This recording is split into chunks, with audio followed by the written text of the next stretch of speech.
Hello, everybody. Welcome back to Cure for the Common Game. This is day number 84 in the 100 Days of Magic, or EDH, or whatever it is I'm calling it. Anyway, today we're going to talk about Ravnica City of Guilds. Ravnica was a landmark set. It really was.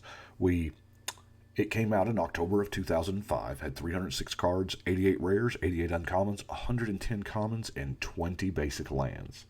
Now, this was the object when they sat down to design Ravnica was to have a multicolor set with as few possible colors to be still multicolor, which is two. And there are 10 two-color pairs. Now, along the line, they developed this idea of guilds.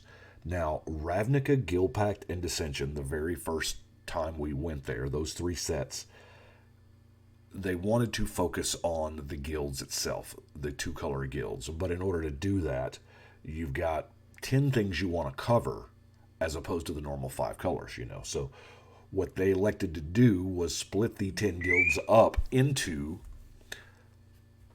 four guilds for the first set, 3 and then 3.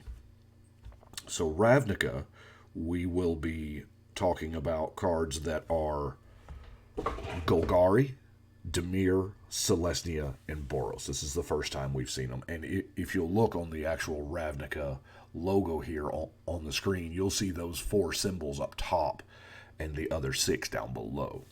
So let's get to it. Blazing Archon is just a big old flying dude. For 9 mana, 5/6 flyer, Archon. Creatures can't attack you. Now, there's a lot of decks that... a lot of decks can use this. This is a good reanimation target. It buys you time. It does die to just about anything, but if it saves you one combat step that would have caused you to lose, it's kind of worth it. Concerted Effort. See, this was the first time we saw a card like Concerted Effort. For 4 mana enchantment at the beginning of each player's upkeep. All creatures you control gain flying until end of turn if a creature you control has flying. The same is true for Fear, First Strike, Double Strike, Landwalk, Protection, Trample, and Vigilance. Now, these years later, we would see this on something similar on Odric, but with some slightly different abilities thrown in the mix. But this is decent because if you've got one First Striker, then all your guys First Strike. If you have one, it's got Landwalk, so that legendary land... Yeah, never mind. Hour of Reckoning. Now, this is not a hidden card. We all know about this, and we all play it in our token decks because it is a 7-mana sorcery. Has Convoke, so we can tap our creatures to make it cheaper. And it destroys all non-token creatures. Now, in a hardcore token deck, this is what you want. And there's a good chance in a token deck we're playing white.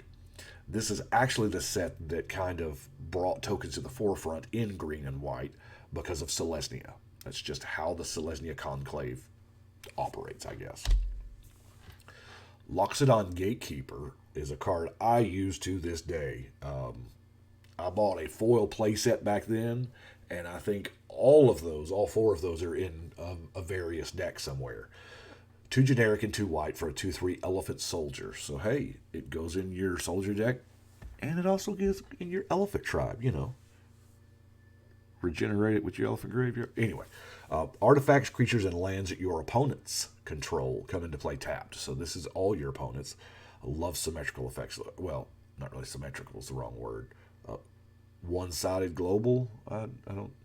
affects everybody but you. Affects, multiple opponents. It's really good, and it's used a lot. It just, cancels out all haste creatures because they come into play tapped. So, Suppression Field. A generic and a white for an enchantment that says activated abilities cost 2 more to play unless they're mana abilities. This is another one that people like to play against me with Memnarch or, what have you. And I do believe this merits discussion right now. Planeswalkers, activating a Planeswalker by adding the loyalty, that's an activated ability. So, or adding or subtracting the loyalty, whichever the case may be. That would also cost 2 more unless it was a mana ability. 3 Dreams. Now, this has been reprinted a couple times. It's 5 mana sorcery that tutors up 3 auras with different names. That's not a drawback for us. I mean, that's just, a fact of life. All our cards are going to have all our auras are going to have different names. Huh. Wait a minute. We know they've got 4 total creatures now that can have any number in the deck. What do y'all think about if they did that with an enchantment or an artifact? Huh. Don't know. Anyway, this is a good card for your aura deck. I use it in Bruna, original Bruna. I use it in a lot of aura type decks. I probably have one in Rafik. Copy Enchantment. This was the card I had waited all my Magic playing life for. We finally got a copy art. We had copy artifact in alpha. We had clone in alpha. All that was left was copy enchantment and copy land. And the thing that I had said for years was that when I win the Duelist Invitational, my card is copy land. Well, by the way, we're not too far away from getting to Time Spiral where Vesuva happens. But anyway, copy enchantment, great card. It is a second copy of whatever the best enchantment is out there. More times than not, it's somebody's propaganda. It's somebody's Ristic Study. Or it's your own copy of Ristic Study, so you get to draw 2. Yeah. At that point, they just say, draw it. I'm not paying 8. Eye of the Storm. Now, let's analyze the 7-mana enchantment. Whenever a player plays an instant or sorcery spell, exile it. Then that player copies each instant and sorcery exiled with this card, and you can play them for free. So, to demonstrate, we have Eye of the Storm out there, and you cast Dark Ritual. Evidently, we're playing multicolor, but you cast a Dark Ritual. The Dark Ritual gets exiled underneath the Eye of the Storm. Now you can play everything on Eye of the Storm. So I get to play a Dark Ritual. Well, then the next player plays a Sword to Plowshare. It gets exiled under the Eye of the Storm, and then that player gets to play Path to Exile and Dark Ritual. And the third player plays a Lightning Bolt. It gets exiled, and now they can play the Lightning Bolt, the Dark Ritual, and the Path to Exile for free. And it just keeps happening that way. So, really good. I've had Eye of the Storm so big, it was just, now eventually what's going to happen is somebody at the table is going to get tired of it, and they're going to put a naturalized type effect out there. And even if they don't kill the eye, somebody at the table is not enjoying this interaction.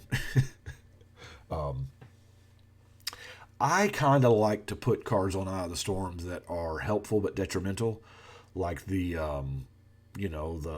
draw and take damage cards.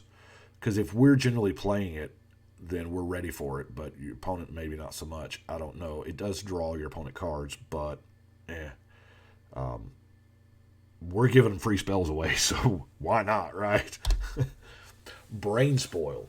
Now, each of these guilds had a mechanic that was all of its own, and Dimir had Transmute. I mentioned that first because if I told you it was just a 5-mana sorcery that said destroy target creature that's not enchanted, that wouldn't cut it. Oh, and it can't be regenerated because at this point we're still fearing regeneration. But it transmutes for 3. So for generic black, we can discard it, search our library for a 5-mana cost card, reveal it, and put it into our hand. Now, I use this to go find Battle of the Wits, like a lot. As a matter of fact, I think the only time I ever played this card was when I was searching to go. It was another set of tutors for Battle of the Wits. But in that deck, you need all the tutors you can get.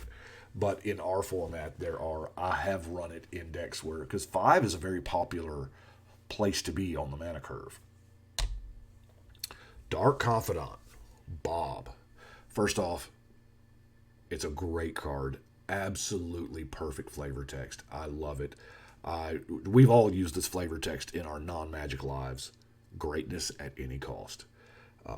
A generic and a black for a 2/1 human wizard. At the beginning of your upkeep, reveal the top card of your library. Put that card into your hand. You lose life equal to its CMC. Now, y'all remember Sensei's Divining Top. Of course, that's the magical Christmas land combo with Dark Confidant, to where you can use your top and Bob will always reveal a land, so you lose 0 life and you get to essentially draw a free card every turn off of your 2/1. Although, it's not exactly free. I mean, you spend a card in 2 mana. But it is leaps and bounds better than Howling Mind, which is another 2 mana, 1 card spell that draws you an extra card because it draws everybody. And this is personal. It can attack, it can block. If you get to the point to where you're scared it's going to kill you, you can throw a Skull Clamp on it to draw some cards and kill it. You can, I mean, there's so much to do with a Dark Confidant. If you've got one, don't ever part with it. I mean, I have 0. And I think I've always had 0. I've never pulled one of these. I've never really bought one because for the past, I don't know, decade or so, I've been hardcore EDH. But it is a great card in EDH. Although, I mean, we do play a format that we like to play our expensive stuff, but it is a 40 life format, so with this card that kind of balances it out. But typically, if you're running a Dark Confidant, you're going to be running a very low-to-ground deck anyway. It's a great card. This was an invitational card. Empty the Catacombs, 4 mana sorcery. Each player returns all creature cards from his or her graveyard to her hand. It has its uses, not extremely busted or anything, but it is a useful card to know that's out there. Helldozer. Whoa, boy. 6 mana, we get a 6/5 zombie giant. Both of those creature types matter. Actually, giant may not matter as much in black as it would in, say, Boros. But for triple black, and tap in this, you can destroy target land. If that land is non-basic, you can untap this. Now, what it is as important as where it is. This is in Ravnica, the set that gave us common duels, those bounce lands, and then years later it would give us guild gates and filter lands and store. I mean, Ravnica is multicolor. It is one thing I failed to mention at the beginning of the video is this is a plane that is a cityscape. The entire plane is one giant populous city. Yeah. So, hitting a non-basic land is not hard to do in our format. Hex is a 6 mana sorcery. Destroy 6 target creatures. Now, I believe the rulings on this have changed a little bit. I just looked it up before I started the video, and how it currently works is you must have 6 targets when you cast it. You must be able to target 6 creatures. However, if one of those creatures becomes invalid, it will kill it. It'll do as much as it can. It'll kill the remaining 5, or however many is left. There was a point in time where if you got rid of one of them, the whole spell fizzled because it didn't have 6 targets. Or at least that was my understanding. But now it is either it's fixed or I'm fixed. So, and I love that when killing 5 just isn't enough. Necroplasm. Can I interest you in a black +1/+1 counter deck? Right? At the beginning of your turn, put a 1/1 counter on this. All right? At the end of your turn, destroy each creature with converted mana cost equal to the number of 1/1 counters on this. So the object here that we want to do to keep Necroplasm around, now obviously it was made to kill all the little things. So you're going to cast it, and at the end of that turn, you're going to destroy each creature with converted mana cost equal to 0, because you don't get the first counter until your next upkeep. So you're going to hit 0, you're going to hit 1, you're going to hit 2. But once you get that third counter, it's going to kill itself. So we've got to find a way, Dragon Blood or something like, I don't know, Dragon Blood's not the most efficient way to do it, but if we're running true +1 counters, we're probably running Golgari. Dredge was the Golgari mechanic. I don't have to explain Dredge. It is very good. Very good mechanic. I may explain it later. But it is, you've got to find a way to add, on the third turn, add the fourth counter so it doesn't kill itself if you are interested in going up the chain and killing all the bigger things. If not, you can let it die, reanimate it, and rinse and repeat. I do like the fact that it is kind of Celestia combat because it kills those tokens that turn you play it. Hunted Dragon. Now, Hunted Dragon was a one of in the Dragonstorm deck, but it is a 5 mana 6/6 flying haste. Hey, that's cheap, right? Yeah, it's a little too cheap. There was a cycle of hunted cards. They were abnormally cheaper than they were supposed to be, but they put tokens into play under your opponent's control. So here, when the dragon comes into play, you put 3 2/2 knights into play under somebody's control. They're white and they got first strike. But so you get 6 power worth of a creature and they get 6 power worth of creatures. But in our format, politics is king, I mean, you can see many times I have done it where a person's board state is genuinely helping me and they are getting pummeled and I don't want them to die as quick because they are helping me, even though they may not know it. I'll give them the knights to block with. Or it's a political card too. Hey, I give you some knights to block with. Are you, Mind Moil.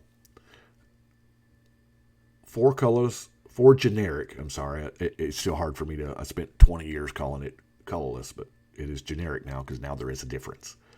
4 generic and a red for enchantment. When you play a spell, put the cards in your hand on the bottom in any order and draw that many cards. So this is very, very red. The first thing you think of was you can't plan your turn. That's right. Red don't make plans. They go with what's here, what's now. What's the best thing I got? What's the best card in my hand? I'm going to cast it. I'm going to lose the rest. I'm going to get a new hand. And then I'll determine what the best card in that hand is. Mind Mole is great with Psychosis Crawler, but, a lot of cards are. And things like that trigger off when you draw. Warp World. Now, this is a complicated card. It took me a while to wrap my mind around it. It is an 8 mana sorcery. 5 red, red, red. Red, red, red, red, red deck. Anyway, sorry. Each player shuffles all permanents he or she owns into his or her library and then reveals that many cards from the top of the library. Then they put all artifact, creature, and land cards into play. Then the enchantments come. That way the R's have something to attach it to. Puts the rest on the bottom of the library in any order. Now, this gets rid of impossible board states that you can't destroy. If there are, somebody's got the Dark Steel Forge lattice thing on lock and whatever, you can actually, let's just shuffle up and see what we get. Now, here's the thing. I built a red-green Warp World deck. It may even be red-green-white if I'm not mistaken. No, I think it's just red-green. And I don't know what the commander is, but the deck itself is based around Warp World. Anarchist, you'll remember that card from way back. It gets a sorcery back when it comes into play, and there are a lot of versions of it. I think I have 3 or 4 different versions of that card. Now, every card in the deck is a permanent besides a Warp World. And every creature in the deck is a multiplier. Like Siege Gang Commander, when it comes into play, you get 3 tokens. When the Goblin Marshal comes into play, you get a token. So each one of those cards multiplies me up. Siege Gang is 1 card that now makes me 4 permanents. So the next Warp World, my number's going up. So the object is, I get the mana, I cast a Warp World, and I never stop looping it. I cast the Warp World, it's cast, so it goes to the graveyard, and then I count up my number, I reveal that many, and say my number is 14, and I have some multipliers. Well, now I'm up to 18, and one of those was an Anarchist, and I get the Warp World back. All the lands you get back like this are untapped. So you can if you get the 8 mana or the rocks or whatever, you just cast it again. And you keep doing this over and over. It's not infinite because it does have a tendency to break down anytime you just randomly take cards and shuffle. So there is the element of randomness in there, but your opponent has not built their deck this way. So what your opponent's number has done is their number's gone down because they're revealing instants and sorceries. Oh, and Planeswalkers now. Planeswalkers didn't exist when this card was made, but that also goes to the bottom. So their number's continually going down while your number's continually going up. And what eventually happens is you have your deck in play and everyone else has nothing. It doesn't actually take as long as it sounds like to make happen, but it's not a deck you want to play twice in the same night. Bramble Elemental. Here's some of those tokens now. It's a 5-mana 4/4. Whenever aura becomes attached to it, you get 2 Saprolings. And then there was, some auras that actually made Saprolings when they popped in. So you just multiplied. Chord of Calling, one of the greatest tutors out there. X and triple green for an instant. That's what makes it so amazing. It's an instant. It has Convoked, although I'll be honest with you, the millions of times, that may be the lots of times I have seen this card cast, I don't think I've ever seen it been reduced by Convoke at all. But you get to search your library for a creature card with converted mana cost X or less and just smack it into play. It doesn't have to be green. It just has to be a creature card. Great card for getting that creature piece of the puzzle that you need. Doubling Season. Okay. Doubling Season is the creation of Mark Rosewater. He wanted this card to exist so that he could play with it. So he made this card. And this card was perfectly fine. It was okay. It helped your token deck. It helped your +1 counter deck. It helped all that stuff. It was awesome. And then years later, they printed Planeswalkers. And it didn't really matter how they did the wording. Every time they produce a new thing, it's going to interact in some way with a random old card or a random old mechanic, and those are going to get more sought after. Those are going to get more expensive. Law of supply and demand, Doubling Season was out of print for years before they made the first Planeswalker in Lorwyn. And lo and behold, Planeswalkers come into play, and then they get the loyalty. So the loyalty is placed on their counters. And so when Doubling Season is in play, your Planeswalkers start off with double loyalty. Most of them come in ready to ultimate. I know the original Bolas from Conflux comes in ready to ultimate. Most of them do. And if you're playing like white-green and you're playing like an Elspeth and you're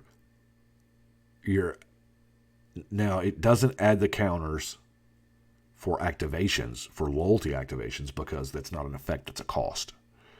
So it doesn't do that, but if you're Elspeth and you come in with double loyalty and you remove some loyalty to make 6 tokens, whoa.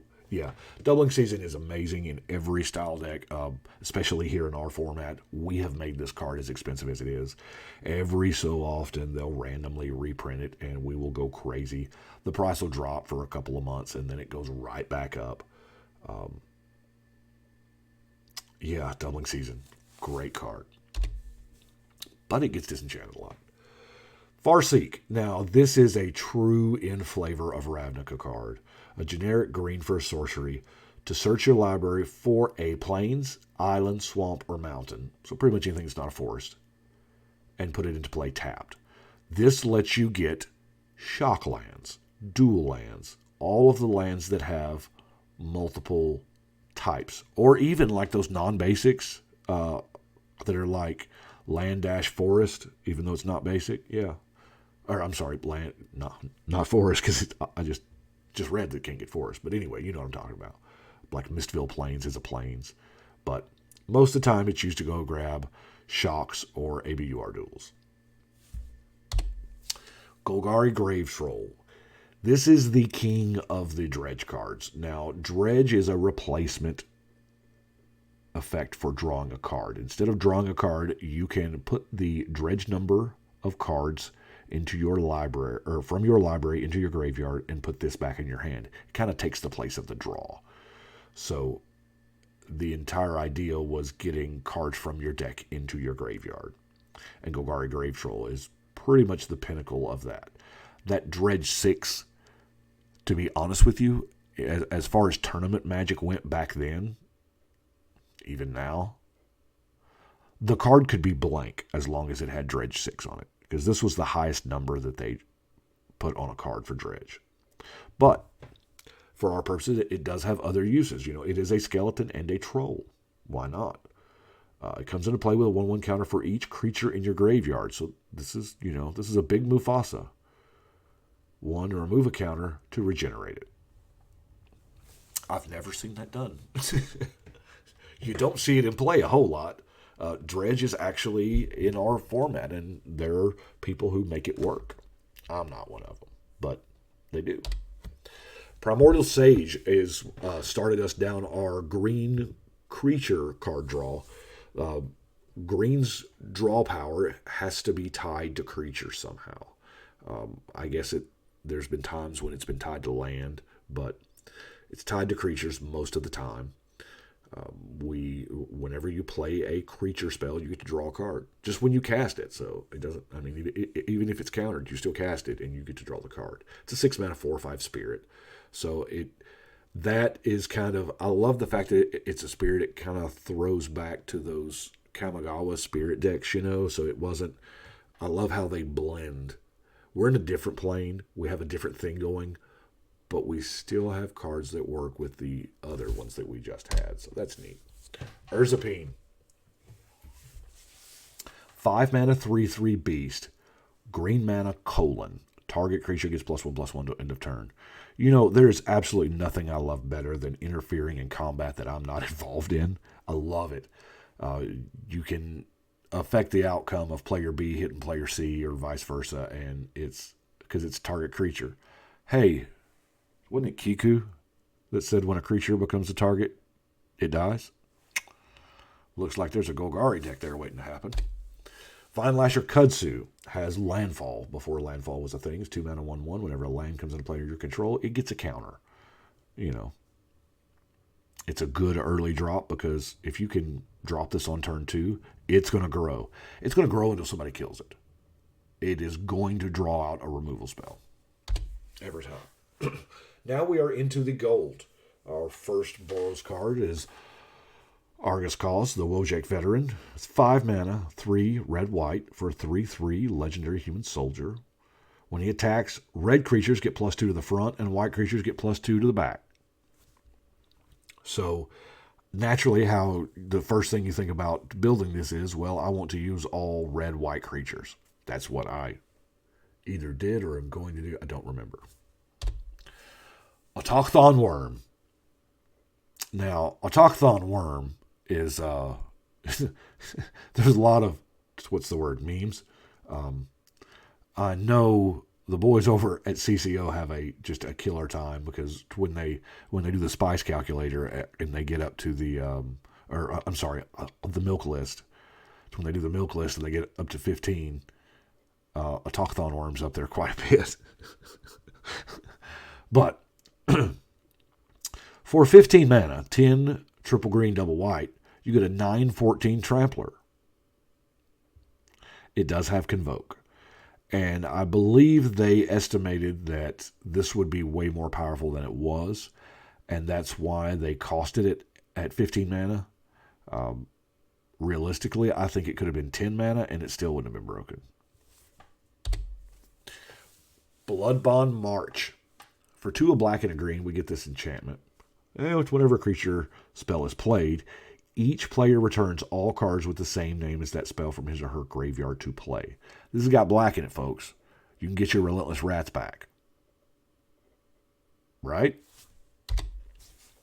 Chorus of the Conclave is an 8-mana 3/8 legendary Dryad Lord with Forest Walk. That's a mouthful, isn't it? As an additional cost to play creature spells, you can pay any amount of mana. If you do, they come into play with that many 1/1 counters on it. How sweet is that? Big mana Celestia is a real thing. And if you can, think of, any creature that you want to pay X more for, it comes in with that many 1/1 counters. Now, Let's talk about Walking Ballista. It's XX. You just say, I'm going to make that X 0 and I'm going to pay an additional. Say if you were going to get, if you were going to play Walking Ballista for 6 and have 3 counters on it, you can now make those X's zeros, pay an additional 6 into this, and get 6 counters on it. Right? Triskelion's fun. Walking Ballista's fun. There's a bunch of them like that. Circu Demir Lobotomist. 4 mana, 2/3. Whenever you play a blue spell, you can exile the top card of target library from the game. Whenever you play a black spell, remove the top card of a library from the game. Right? Those are 2 separate lines on purposes. It doesn't say blue or black, because if you play a blue and black, you get to hit 2 cards. Right? Your opponents can't play non-land cards with the same name as cards removed with him. That third line doesn't matter so much for our format, unless you do like win the lottery and play against the Relentless Rack, Persistent Petitioner deck, whatever. But it does hardcore exile some cards. Congregation at Dawn.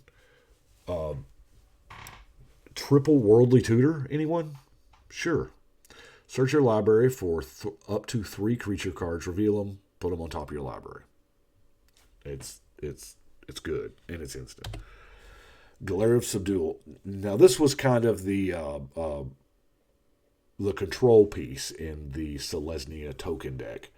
Ghazi Glare, I believe, is what the deck was originally called. It's a 4-mana enchantment. You tap an untapped creature you control to tap an artifact or a creature. So the idea was to produce more tokens than they had artifacts or creatures, and you just kept them tapped down. And that way you kept them tapped down and you just beat them in the face with your creatures. Glimpse of the Unthinkable is probably the most efficient mill spell they've ever printed. Some of the X ones can vary, but for 2 mana you get 10 cards, and that is a big deal. Lightning Helix. It looks like they tried to do like a single pip color. Here, Lightning Helix is super obvious. They took like the Healing Salve and the Lightning Bolt and just smashed them together on one card. As it turns out, that's amazing. Mind Leech Mass. It's an 8 mana 6/8. 5 blue, black, 6/6 trample horror. Whenever Mind Leech Mass deals combat damage to a player, you may look at that player's hand. If you do, you can play a card for free from it. Oh my gosh. It's a 6/6 with trample. This card used to upset me so greatly.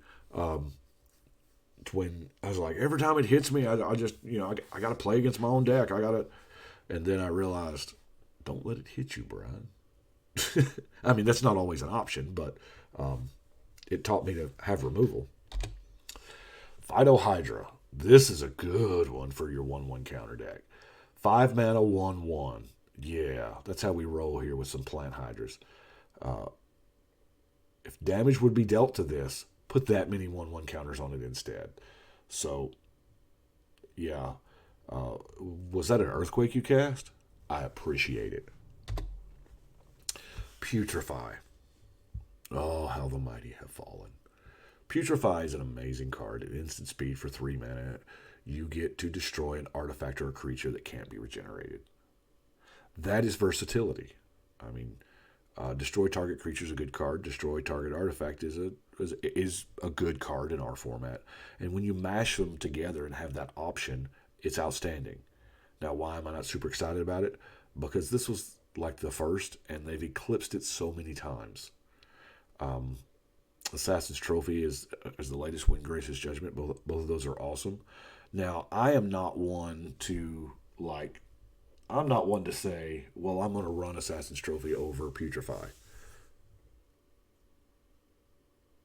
I feel like if a deck wants one, it wants both. Because answers, I don't feel like we play enough answers. I feel like I've gotten blown out enough times by just that one creature I couldn't kill or that one artifact I couldn't remove. I like playing as many answers as I can. Razia the Boros Archangel. 8 mana. Man, they were stuck on that. And people said Kamigawa, which was expensive. 8 mana, 6/3. flying, vigilant, hasty angel. And got a really cool looking sword, I might add.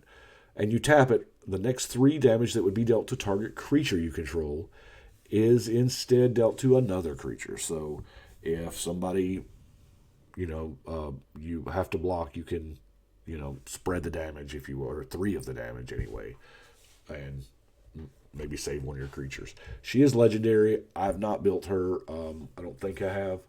Boros Angels is a real thing that you can do. There's not enough to flesh out a whole deck, but there's enough to do it in Matter. So that may be where I go or went with it. Honestly, can't tell you. Savra, the Queen of the Golgari.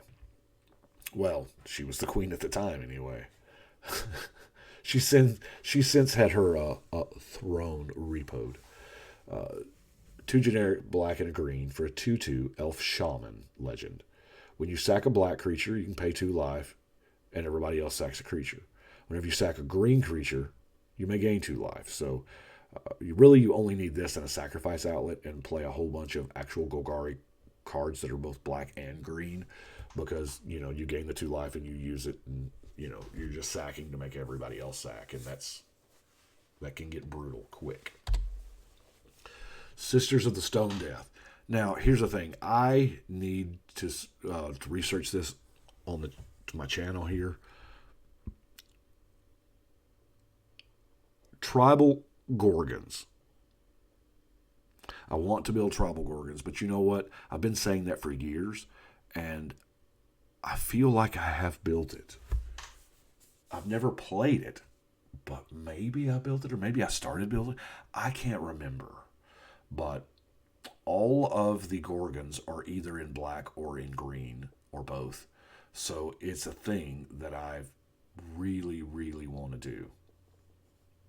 Maybe so bad that maybe I've already done it. This is why I have a database, guys. Anyway, for 8 mana, yet again, she is a 7/5 Gorgon. Green activation. It's almost like she's a planeswalker. She's got 3 different activations. For a green mana, target creature blocks her. For a black and a green, exile creature blocking or blocked by this card. For 3 mana, put a creature card removed from the game with it into play. So you get to actually, turn things into stone and kill it and bring it back. It's not bad. Don't know if it's 8 mana good, but it's good. Oh, it also has a 7 power, which gets us in there on the 3 hit clock. Sizdak, the Lord of Secrets. He had a very integral role in the story that I did not read. I'm sorry. But he is 7 mana. Ooh, what a deal. What a bargain. For a 5/5 flying vampire. That's, of course, Dimir. If he would deal combat damage to a player, instead you put that many 1/1 counters on him, and then they mill that many cards. So, the first time they take 5, or they mill 5, he gets 5 counters. Then he does 10. Unblocked, he doubles every turn. So how many turns do you need to make contact with that? So you're milling 5, and then 10, we're up to 15, and then 20, we're up to, 35? And then 40. Yeah, that number grows quick. And then, if you've got any other +1 shenanigans, that also helps. Tozemir Wolfblood. I have this built, like probably all of us have this built. 4 generic green to white for Elf Warrior. Other green creatures get +1/+1. Other white creatures get +1/+1. But most importantly, what we're all here for is the goodest boy ever. Put a legendary 2/2 green-white wolf Voja token into play. And this set came out in 2005, and it was not until 2018 before we got a Voja token. Magic Online's had it forever because it's just a digital object, but they actually commissioned art for it to make a Voja token and never printed it because they only print the tokens of the cards that they make now. If a card makes a token nowadays, they're going to make a token for it. But we finally got a Voja, and they even it was in the Selesnya Guild kit that came out at the end of last year. So what is that, 23 years? Tolsimir is old enough to drink before he actually had a token. And really, to be honest with you, um, that's that's a real, in my mind, Voj is the commander. It's not Tolsimir, and I've kind of toyed around a couple times with uh, if, but I'm really torn on the actual wording. It's kind of a wordy thing. You know, it's back when we used to do the rule of the month. Um, Something like if your commander would put a legendary token into play, that token can deal commander damage or something like that. Uh, I don't word magic cards or rules or anything, but y'all get what I'm talking about. So that would be pretty much Tolsimir, Ragavan from the Little Pirate Girl, and not many more. Tuk Tuk. Yeah, there wouldn't be many, so that's kind of... Anyway, steady as we go. Vulturous Zombie. It's a plant zombie. It's zombies versus plants, or plants versus zombies, which was a very, very... I've never played that game, but it's a intriguing game. 3 generic black and a green, 3/3 flyer. Now, this is uncommon for... well, I mean, it's rare, but it's not normal for a Golgari to get a flyer, albeit somewhat efficient. It's 5 mana, 3/3. But a card is put into an opponent's graveyard from anywhere. Put a +1/+1 counter on it.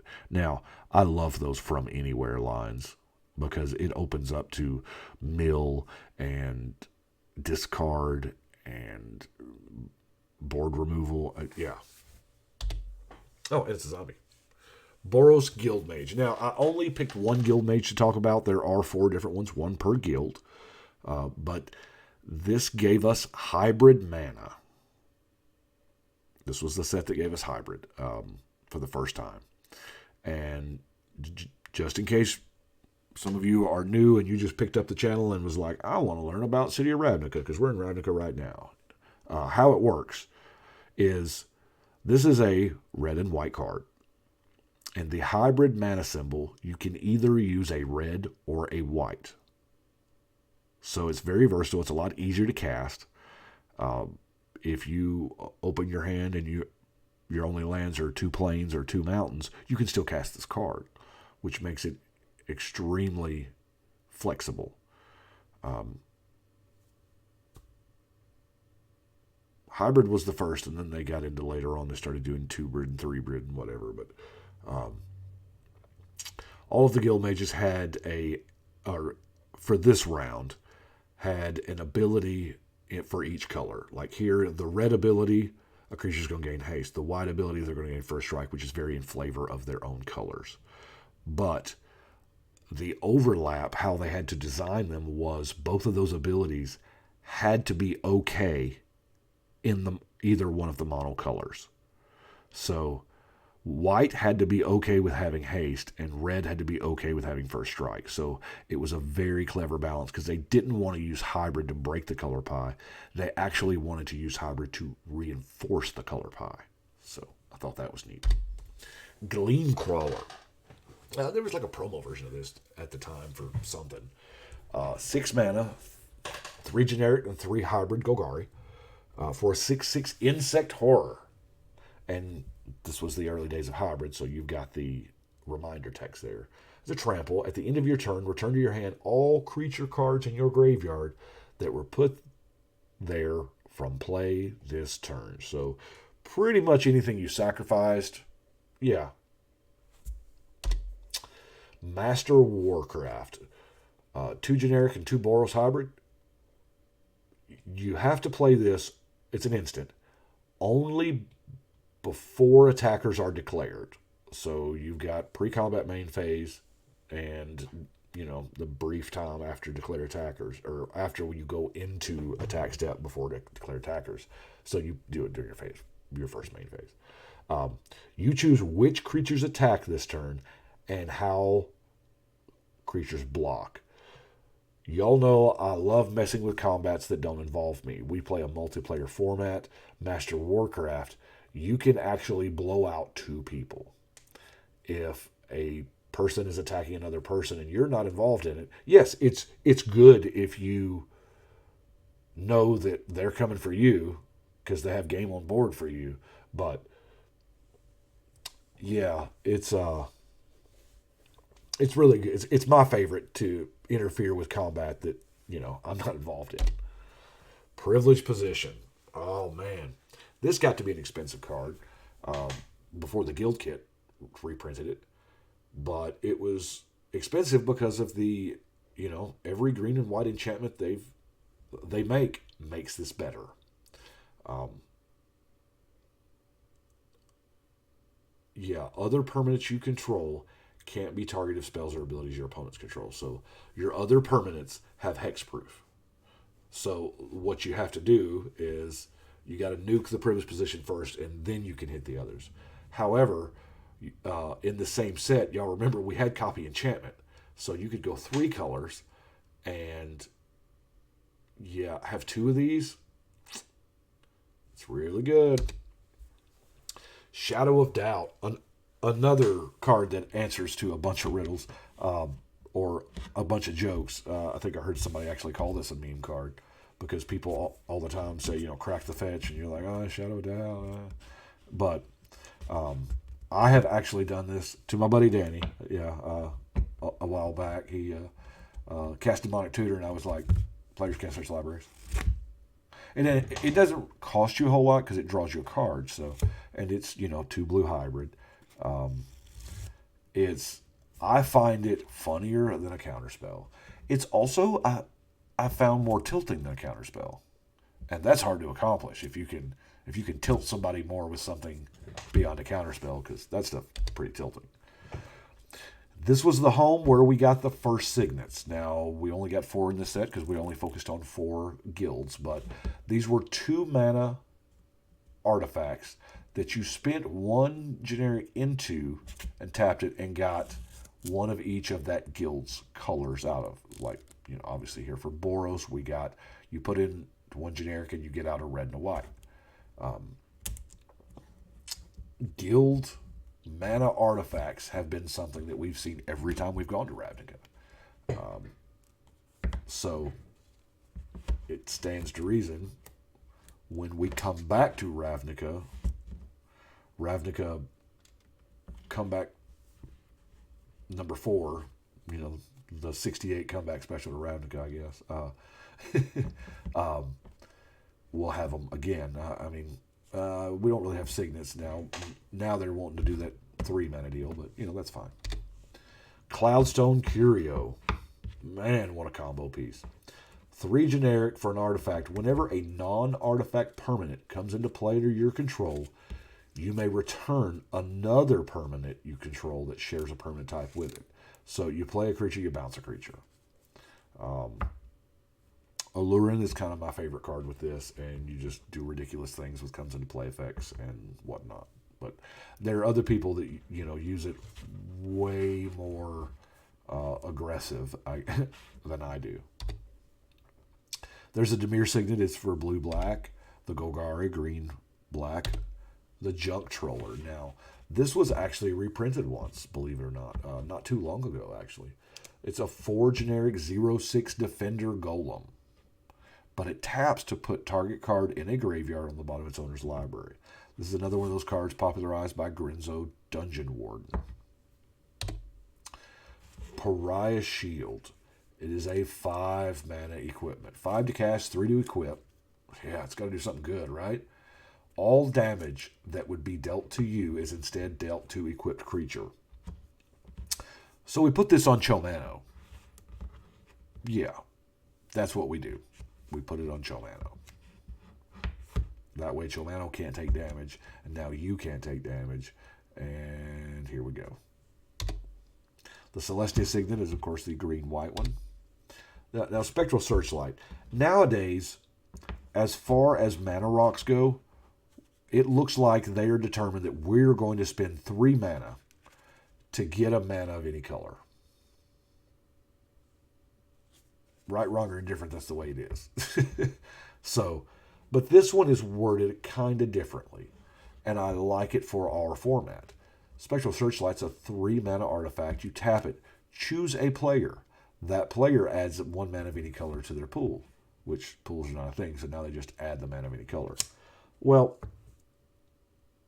you want to talk about political cards. I mean, you can help out somebody a lot. Sunforger. Boy, this is a hotly debated card right here. It is a 3 mana equipment, 3 to cast, 3 to equip. An equipped creature gets +4/+0. But you spend Boros, a red and a white, unattach it. You can search your library for a red or white instant with converted mana cost 4 or less and play that card without playing its mana cost. Now, Master Warcraft costs 4. So you can actually play Master Warcraft from your deck for the 2 mana just by spending the 2 mana and equipping this. There are other cards. I mean, you can get Lightning Helix, and there's a whole bunch of cards you can do with it. But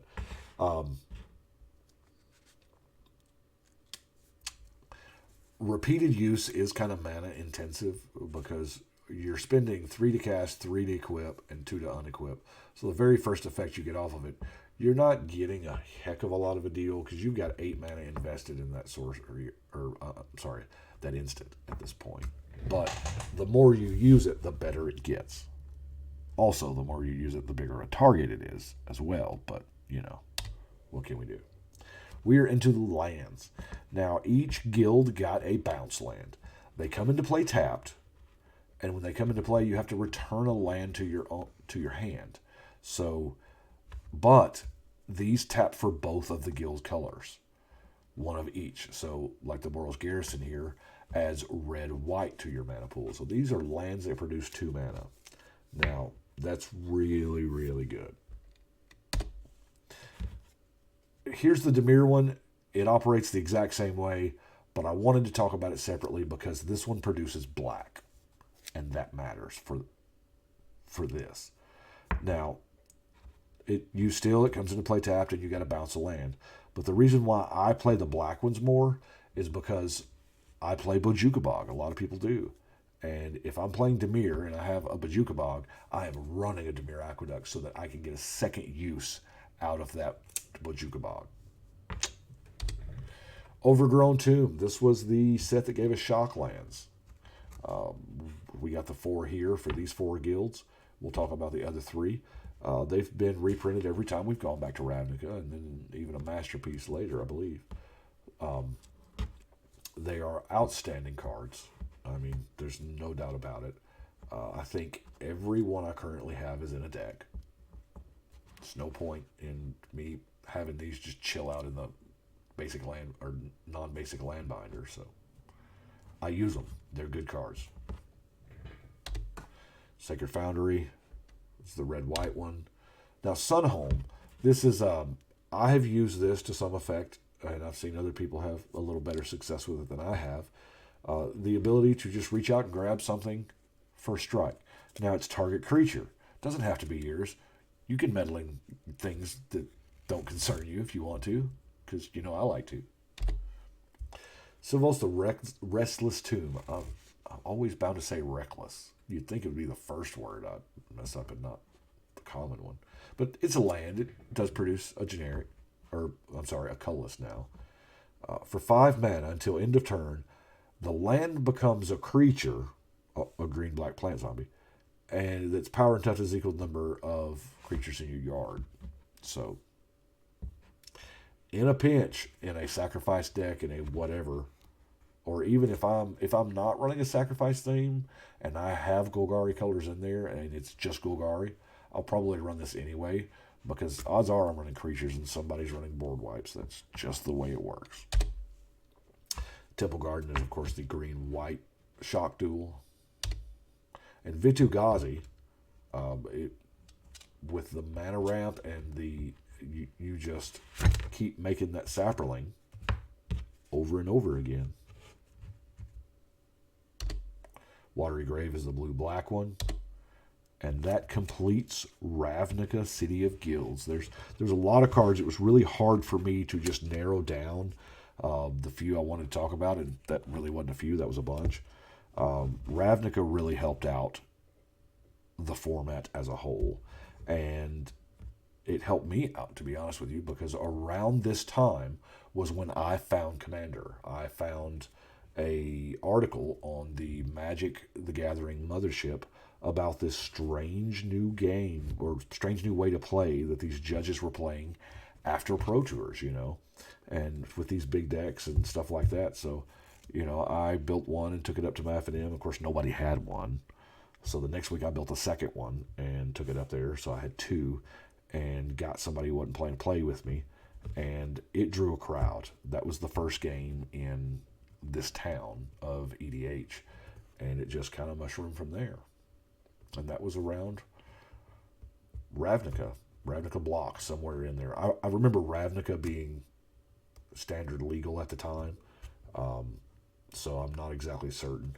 And I would love to remember what those decks were, but I just can't. Shivam asked me that the other day, and I was like, man, I wish I could remember, because that's some cool little trivia. But that was back in the days when I used to take apart decks, and I don't do that anymore. I build the deck, y'all see me build it, I show it to you, and I've got it. So I do appreciate y'all watching. We are creeping up on the hour mark, but I guess we will see y'all tomorrow.